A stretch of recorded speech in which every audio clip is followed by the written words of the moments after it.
Welcome to Life Picks Relationships, helping you understand and enliven your marriage through the various perspectives and experiences of others who found a way to prioritize what's really important in life. From new love to those that have weathered the storms, let's get ready to take your relationships to the next level with your host, ST. Hey, Life Fixers. Hope you're having an awesome day. Did you start to understand how you're actually going to be remarrying your spouse, whether you did that already in the past and you didn't actually realize what you're doing, or you know that it's going to be coming up soon and it might be coming up again a second time soon? Be ready for it, embrace it, have fun with it, and maybe even make a celebration for it. I am super excited for today's episode. As soon as you hear something in this episode like, hey, that was interesting, or that was new, I never heard of that before, share it right away with someone else who could benefit from it. Don't wait till afterwards, because then you'll probably forget. So for today's episode, we have a doctor who started out as a typical OBGYN and later turned on to natural medicine and specializing in fertility. Thank you so much, Dr. Monique Ruberu, for being here. I am super excited to start speaking with you. You want to start by telling us about something that you did as a kid that was really funny that your parents still speak about to this day. Oh my goodness. The funniest thing that I did as a kid. Probably wasn't very funny at the time, for me at least, but my sister and I, we were in a hotel room. We used to travel quite a bit because my dad had to travel for work and the whole family would go with. And so my sister was sitting at the middle of the bed, and then I would jump to her and she would catch me. And then she would move a little bit and I'd run She back. was older than you? He's older, yeah. Okay. About 6 I'm just years. like visualizing it and like seeing like a bigger person like trying to catch you, right? Yes. And then I was probably, maybe 2, 3, 4, something like that. And she was probably 10, I guess, because she was 6 years older than me. And so she'd scoot some more and then I would run and she'd catch me. And then all of a sudden she thought that it would be really funny. As I'm jumping for her, she like moved to the side and I went flying past her. And that's how I got my little scar on my nose. I can't see it from here, but I hit the head rail of the bed, and I'm sure she probably got in a lot of trouble. But we still laugh about it to this day. That did you do a lot of trouble together? Oh yeah. My sisters were kind of like my second mom growing up. And then I remember when I was in junior high and high school, at that time, they were just starting to learn how to salsa dance. And so they taught my brother and I, and they were friends with the owners of this club or the bouncers at this particular club, a salsa club. And so we used to go with them to this club so that we could also salsa dance with them. How old were you then? I think I was like 13, maybe. And it was so funny because like it was this amazing, fantastic Latin band, and all of their friends would dance with me, and all of their friends would dance with my brother. And that's how we learned how to salsa dance. But it was like, we should not have been there. I mean, it was a 21 and older nightclub for salsa that had like dining and everything as well. But yeah, they managed to sneak us in. It was really funny. Cool. Do you still salsa dance till today? Oh my goodness. My husband and I love salsa. And so we go whenever we can. During COVID, it was tough. We couldn't really get out much, but we would salsa at home. So much fun. Yeah. Okay. Now tell us how you got into what you're doing. Like, I know you were first a regular OBGYN and then like later on you switched. What was that transition like? How did you get into it? And why do you do what you do today? Wow. It is a really interesting story, actually. So I had been married at that point for about 10 years. And our marriage, we had 2 little boys, and I was pregnant with my third. And every kind of step along the way, as I had more and more children, my focus kind of moved away from my spouse. And it was more focused on the kids. The kids were like the priority of everything. And it was like kids and then work. And then my husband fit in somewhere there. My God fit in somewhere there. And our marriage, I think, as a result of that, not having that proper priority in our relationship, just kind of went to the side. And we were really on the brink of divorce at that time. And God was so good to us. He stepped in, he brought people into our lives that acted as such great examples and shared such amazing resources with us, and me in particular. And I realized, because I'm the child of a divorced family, and I realized that I did not want my kids to have to walk that path. And somebody gave me a book called The Divorce Busters.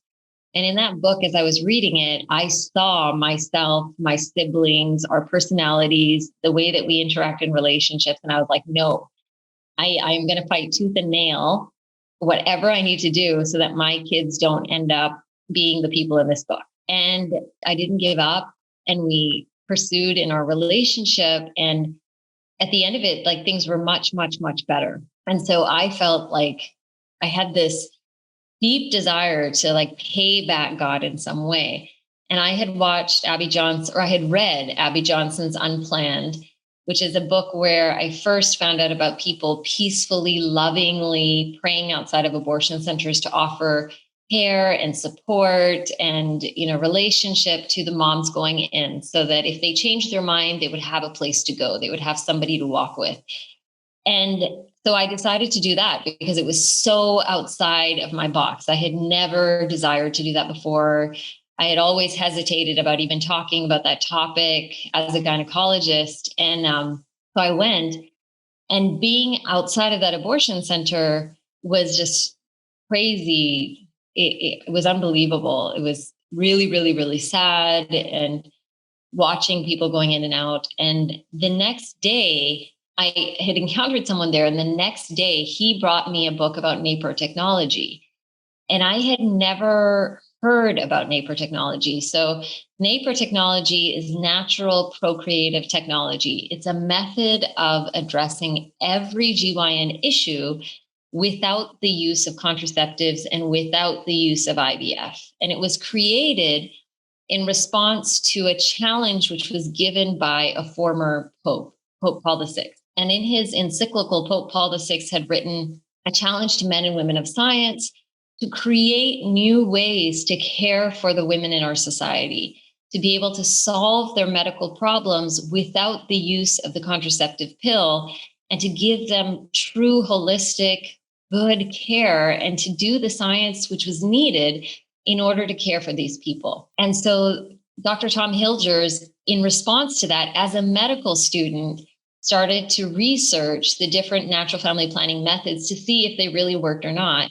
And in researching the Billings method, he realized ultimately that not only did it work for achieving or avoiding, but you could actually identify different GYN issues just by tracking your charting. And so that was the beginning of NAPR technology.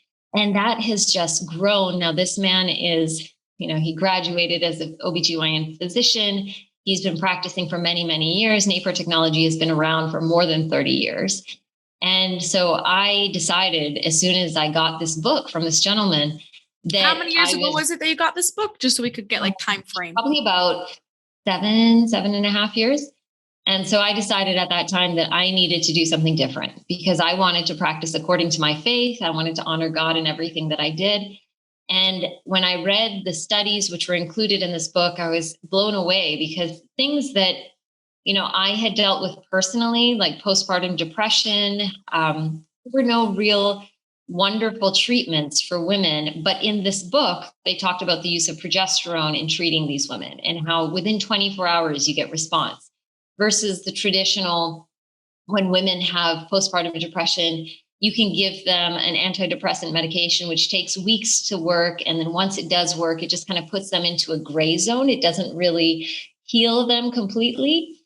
Then it talked about, treatments for ovarian cysts. And in my knowledge, the only thing you could do for an ovarian cyst was to, cut the person open and do surgery and remove the cyst, or to put them on contraceptives to prevent new cysts from forming. But this was talking about the use of progesterone to dissolve a cyst, like a really large cyst. You could give somebody a shot of progesterone and within 24 hours, the cyst could be gone. And I was kind of blown away by that because I had never heard of any such treatment. So I looked into it, decided I needed to get this training, went to Nebraska, got trained, and came back, talked to my administrators and asked them if they would, allow me to practice in this way without using contraceptives. And they said that they had actually been looking for somebody for a long time to do this kind of treatment. I thought like you would get a lot of like backlash at this. Right. Yeah. And so it was kind of all prepared in advance. And I was super excited. They started a practice for me to do this. And then ultimately I bought the practice and kind of taken it over. So now it's my own private practice. And in addition, during the pandemic, I decided to do something slightly different. And I started a coaching program and a fertility course. So NAPER technology allows us to address every GYN issue, including infertility. So women that suffer with unexplained infertility, we believe that there is no such thing as unexplained infertility. There's always a cause. You just have to be willing to look for the reason. And more often than not, when someone goes to an IVF clinic, they do a cursory look, but they're not as interested in getting to the root because they would prefer that the person does IVF because IVF makes them a lot of money. And so in our case, we're not really all that concerned about, how much money this person is spending. We just want them to be able to conceive.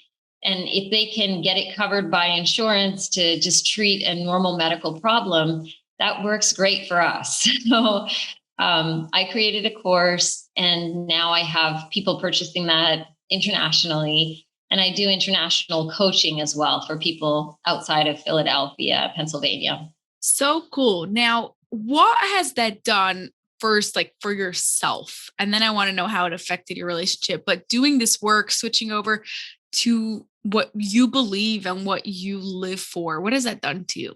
Oh my goodness. There is something about being in complete alignment with what you believe every day. So I always say, in the past, I practiced as a gynecologist. I loved my patients, but I couldn't stand what I was doing. I loved labor and delivery. I loved the prenatal care aspect because I never had any conflicts there, right? It was just taking care of moms and delivering their babies. And it was beautiful. But when it came to the GYN aspect, there was always like a sour taste in my mouth because personally, I wasn't interested in using contraceptives. And I knew that there was something in my faith that was against it, even though I wouldn't let myself thoroughly fall in to figure out exactly what those issues were because I had no idea how to solve it. And it was just kind of like something that I ignored for a really long time, but it did not leave me at peace. But now just knowing that every day what I do in my office is in complete alignment with my faith. The fact that I start my day by going to mass. And then from there, that's where I get my strength and my peace and my hope.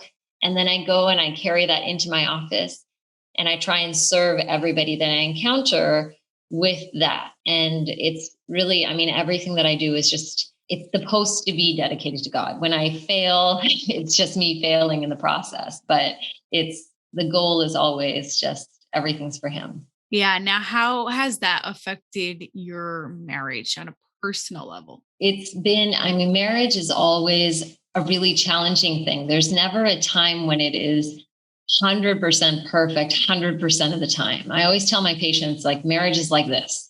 You have like really awesome high points where you're seeing completely eye to eye, when your communication is fantastic, where you just feel so close and so in sync with one another. And then you have other moments where it's challenging and it's like, we just don't get it. But it's still identifying the fact that this is the person that I chose to make a lifelong commitment to. And not only did I commit to him, but I committed to God. And so it's a tritium, right? It's three of us who are in this relationship together. And it's nothing that I would ever walk away from. And it's something that I would always strive to be better at. And so it has being able to practice in this way. And I'm so blessed because my husband is like so crazy supportive. I mean, he does so much to help. He does all of my accounting and he does all of my finances. He's constantly my soundboard as to, my advertising and everything that I put out there. Almost like working with you. Yeah. He's super, super, super intelligent. He's like from a line of, his father was a Mensa, and he's got the same, he's like a little chunk off his dad. And he does so much. Like he has his own business and he has his own job. And then he's at home. So he's oftentimes, checking my eldest son's homework, and he's cooking meals, and he's doing the driving of the kids back and forth from this and that. So he is 100% all in husband Completely and father. Supportive. He's really supportive. Yeah. So we've been blessed. I mean, we have done a lot of work. We've done a lot of personal motivation courses together and communication courses together. So we definitely have a lot more skills than we used to when things were difficult. So even now, like when we run into bumpy places, it's a lot easier to like backpedal and to communicate through it, which is really helpful. But and you probably get through those challenges faster, even though you have those lows. Sometimes they don't last for as long as they used to be. Yeah. Now, the couples that you work with, when people have these challenges in their relationship, whether it's infertility or whatever else is going on, it has a major effect on their relationship. What do you see it do for these couples who are able to get the services they need in a healthy way, in a natural way that's really good for them?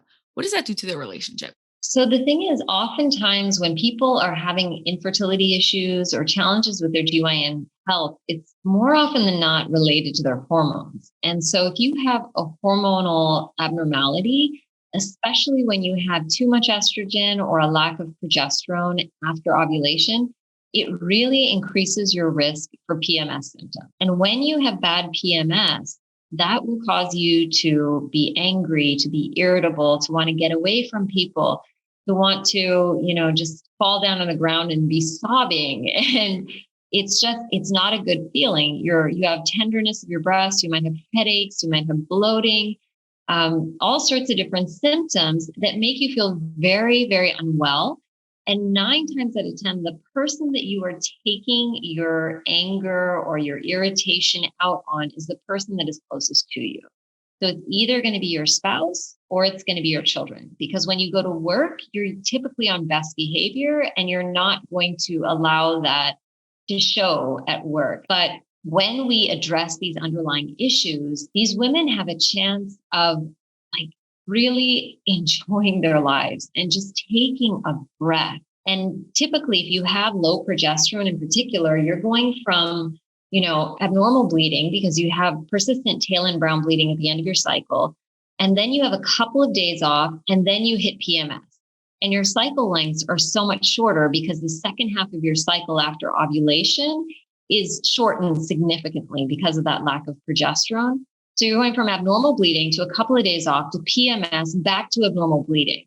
So naturally, these people feel like they are constantly in a state of angst or anxiety or irritability, and it really affects the marriage. It's really, really challenging. And after helping several women, I've always been amazed because the husbands will give me a call and they're like, "Thank you so much for giving me my wife back." It's just like, it's life-changing for them to be able to have the person that they first fell in love with, who doesn't, they don't feel like they have to duck and cover for half of the month, so. You're saying the person that they first fell in love with, are these things that happen, they develop later on, or is a person's naturally born like that? So it depends on the person, because I have several young patients that also have PMS symptoms, and they have dysfunction because of PCOS or because of thyroid dysfunction or whatever. But there's also a segment of my population that is completely fine until they hit their 40s. And then when they hit their 40s and the quality of their eggs start to degrade, then all of a sudden they start developing these PMS symptoms. And that, I think, is the hardest on relationship, because if you fall in love with someone who's already irritable and moody, you know what you're buying into, right? Yeah. You're like, oh, yeah. Like, okay, that's like just that. her. Yeah. But if you're falling in love with someone, they're typically like, oh my gosh, sunshine and happiness all the time. And then all of a sudden this monster comes out. It's really scary. So that happens to quite a few women when they hit their 40s. And everyone is like, oh, no. Everybody goes through this. And all my friends are going through this at this time. And the men just don't understand. And it's like, no, actually, it's not normal for anybody to go through this. And it does happen, but there are things that we can do to cushion it and to help you. So it's really good to know. So what would you tell to the general population if you had to like give one piece of advice to like everyone? So you're talking about people from all different ranges, all different women, obviously, here.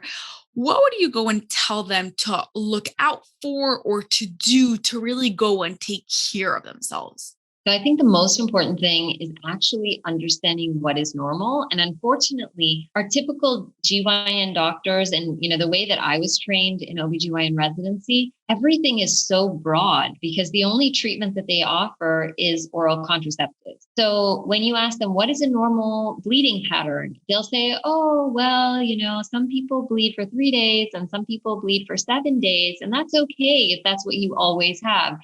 And that's not okay. So you shouldn't be bleeding for more than 5 days. And you shouldn't have tail and brown bleeding. And you shouldn't have premenstrual spotting. And you shouldn't have spotting in between your cycles. And the length of your cycle shouldn't be like more than 29 days. And it shouldn't be less than 27 days. So 27 to 29 is the right. It's like much less than what most people say, like 3 to 5 weeks or something. So when you have cycles that are over 29 days, so 30 plus cycles, there's something going on either with your thyroid or with polycystic ovarian syndrome. And when you have cycle lengths that are less than 27 days, you likely have a lack of progesterone for some reason. And both of those things are abnormal and both of those things cause dysfunction. But if you're not paying attention to it, if you're not watching, you're never going to find it. Because typically when I ask women when they come into my office, okay, so what is your cycle length? Like 9 times out of 10, they'll say 28 days. And I'll say, okay, great. So are you tracking it? And several of them are because they have a period tracker on their phone. And so I'll say, okay, awesome. Give me the first day of your period. Let's just go back 5 months. And when we actually chart it out, the cycle lengths are either longer than 29 days or they're shorter than 27. And most people have that longer or shorter, or is it just the people that end up in your office? The majority of my patients have one or the other. And it's simply because there is so much dysfunction, right? Like they don't realize that the dysfunction is there because they've either always been that way or their family's always been that way. So they're like, no, I've always been this way. I'm like, yeah, it's always been dysfunction.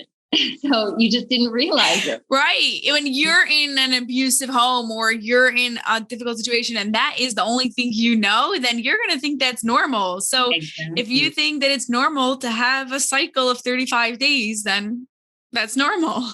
Exactly. And it's funny because they will only come by when the 35 days goes to like 60 days or 90 days. And then they're like, oh, no, now it's abnormal. I'm like, no, it was always abnormal.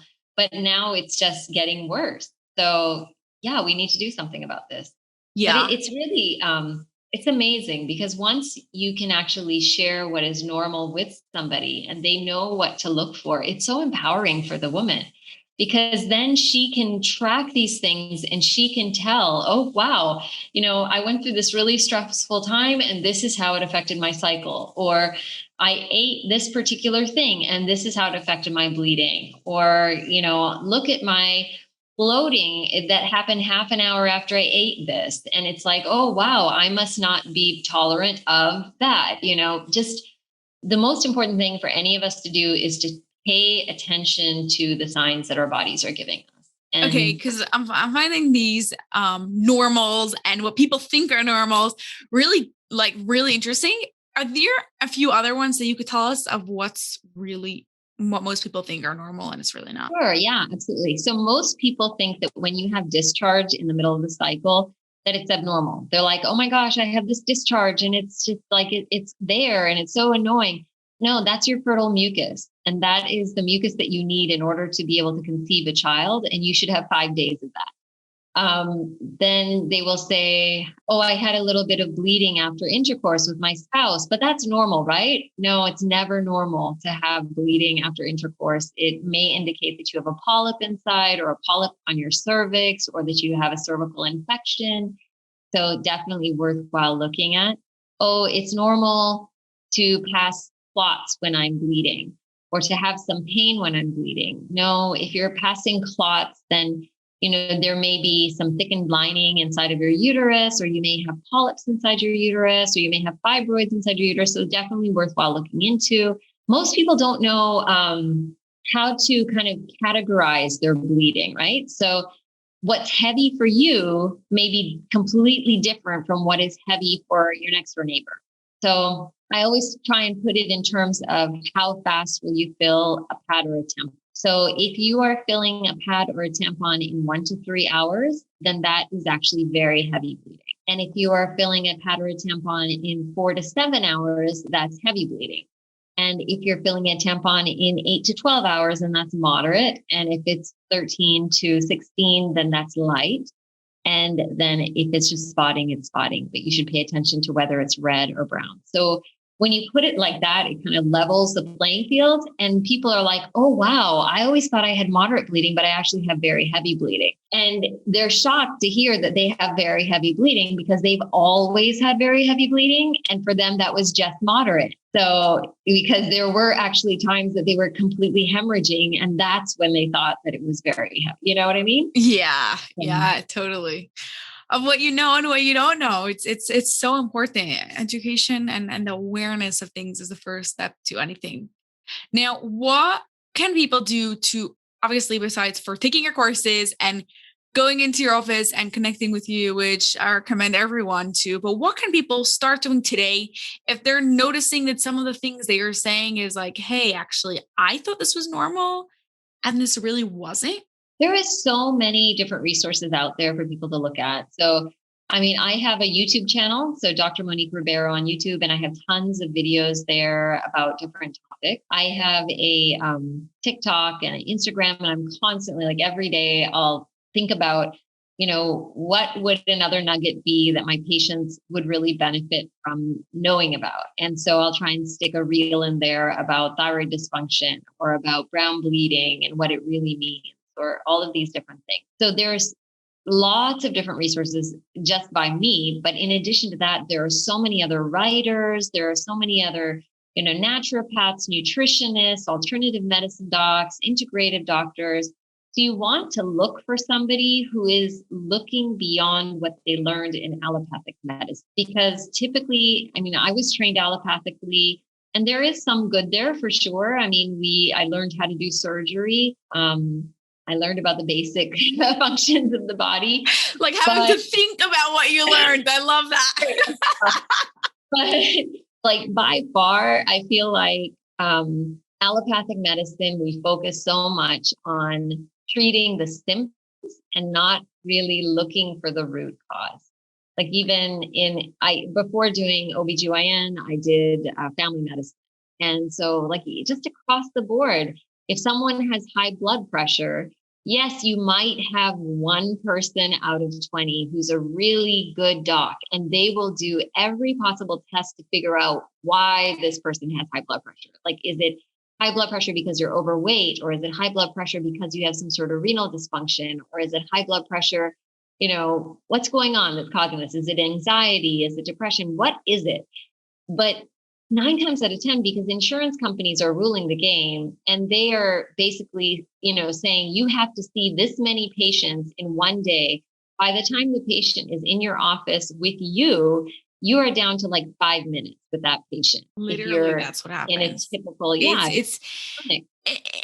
makes me want to cry almost. It's so sad. It's like a money game more than anything else. it's so opposite to why most people become physicians. Like when we enter into medical school and we're committing, oh my gosh, so much time. Yeah. How many years of schooling did you have to do? Oh my gosh. So there's like, our typical 12 years of high school and, elementary and all that jazz. And then you go to 4 years of university, and then you go to 4 years of medical school, and then you go on to residency. And residencies can vary. So I did, a year and a half of family medicine, and then I did 4 years of OBGYN training. And then you can do fellowships. I did a fellowship year in research for pelvic pain as well. And it's just so much, right? And I'm one of the blessed people. Like every step along the way, I honestly was having a blast. I really enjoyed it. I was never, I always had so much fun. I was dating my husband. I was married to my husband. We used to, like, every chance we got, we would go out and we would go dancing, and we always had friends, and we always, enjoyed life. So I didn't feel like it was wasted time at all. I really, really enjoyed those moments. But at the same time, we did all of that work. We invested so much money. I mean, the average doctor comes out and they have loans. Oh my goodness, the loans are just ridiculous. You have to basically give away your salary for many, many years before you even get close to paying off your loan. Yeah. And all of that, then you end up in this situation where you're owned by a hospital or by a health system, and you have zero say in how you're actually treating your patients, because you don't have the luxury of time to actually even take a proper history, or to ask the questions that you really want to ask, or to try the treatments that you really want to treat. And it's really sad. And I feel so blessed to be in this position now where I own my own practice. I can choose my own hours. I can spend as much time as I want with my patients. I can talk to them about whatever it is that I need to talk to them about. And I like to treat them in a much more holistic way. So we touch on faith, whatever the patient's faith may be. I have people who come to my office who are atheists. I have people who come to my house. It is my house. It is your house. Yeah. The warmth of your house goes into your office. Yeah. But yeah, like I have Jewish patients, I have Muslim patients, I have patients from every different faith. But I find that whatever faith that they hold, if they actually dive into it and really believe in it, it gives them so much more strength and peace, because then they're not carrying everything on their own shoulders. They feel like there's some higher being that they can pass on their problems to and ask for help. And I like to talk to my patients about their relationships and their spouses and give them, the feedback and the tips that really helped me when I was in a difficult place. And I had this one patient, oh my goodness, she shared with me this beautiful writing that she had done. And she and her husband had a horrible, horrible relationship for many years. And then she had done this novena, which is 9 days of prayer for their marriage.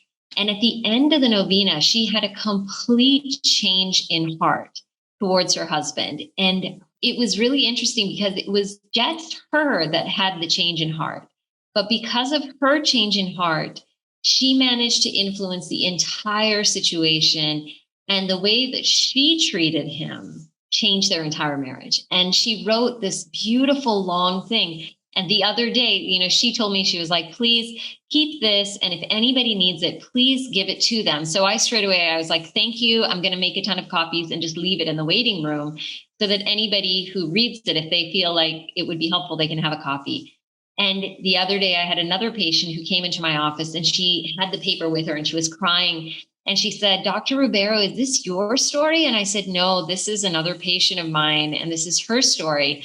And she was like, I have been in the worst relationship for the longest time. And she was like, but reading this gave me hope that I can do something and that we can fix this. And I was like, oh my God. Yeah, exactly. And it's, just owning the office gives me the freedom to be able to put that kind of thing out in the waiting room, right? Yeah. Like I can working for someone else, you'd never be able to do this. Even if you ask them, we would think you're crazy for doing that. Exactly. You never even get to speak to your patient about the paper. So forget about putting it in in the waiting room. Like, I mean, I can play Christian contemporary music overhead. I can have books in the waiting area that are just, full of just love and light and things that really help to elevate my patients emotionally, spiritually, mentally. And I can have, jars to raise money for pro-life ministries, and my children have little businesses where they raise money for pro-life ministries. I can have their pins and their bows in the office so that people can purchase those. There's like so many. I have like a little corner where I have cards so that if you want, you can write a card to a mom who's considering abortion, and you can leave it there so that when I arrange for people to pray outside of abortion centers, they can take those cards to those moms. So it's just, it's a really special place to be able to feed people, not only just medically, but emotionally, physically, spiritually, to give them something different. Yeah, And you really see them as a whole person. yeah. So beautiful. So before I get to our final question, where could life fixers go and connect with you and learn more about you? So I am all over social media. So I have, I'm in, oh goodness, Clubhouse. So I will jump in and out of Clubhouse, and I have a club there called Natural Women's Health. And then I will host rooms out of that. Or if I see a room like going on that has something to do with women or something to do with health or any of those topics, I'll typically try and jump in. And I have a strong presence because of that on Instagram. So I'm constantly posting reels and whatnot on Instagram. I'm growing my TikTok. I have LinkedIn. I have Facebook. And Fertility Solved, in the next few weeks, I should have like a separate Facebook specifically for that Fertility Solved program. So is there the same handle for all of them, or is it different for each? It's all kind of the same, because it's all, natural GYN care and infertility. Type your name in, it will come up.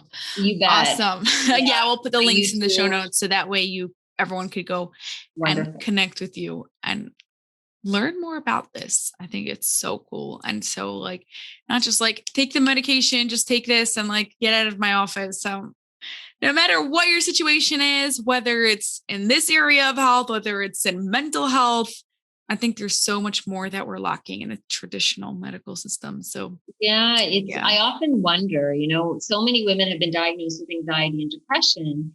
I'm like, how many of those women actually just have severe PMS and they just feel like they're anxious all the time, or they feel like they're depressed all the time? So it's always worthwhile taking a look at your cycles and just looking a little bit deeper. Thyroid function issues are rampant. Almost, I'd say 2/3 of the people out there have some sort of thyroid dysfunction just because of the things that we're eating and what we're exposed to, all the chemicals in the foods and whatnot. It all affects things. So oftentimes you can heal it just by making changes in your diet, cutting out the bad stuff and adding in more of the good stuff can heal you. And even as far as like our egg health and our egg quality, we can improve that with certain supplements. So there's just so much that you can do once you have a little bit of knowledge and you're willing to look. And oftentimes I'll have patients that come to me and they're like, oh yeah, I've had hormonal testing before. But when they're thinking of hormonal testing, what was done for them is they were given an ultrasound at a random time throughout their cycle. Which ultrasound should always be done on day 5 to 7 of the cycle across the board. And they've done like a progesterone and estrogen level on day 20 of their cycle. And day 20 of the cycle means absolutely nothing, because if you're ovulating after day 20, that's not going to show you anything. So you always have to do your hormonal testing in accordance with when you're ovulating.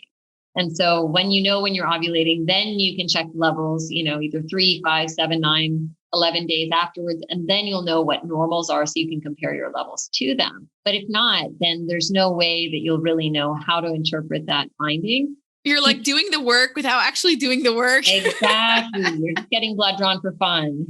Right. Polycystic ovarian syndrome lab should really be done on day 3 of your cycle. People quite often will just do them randomly, and then you won't get the right results then that you can interpret properly.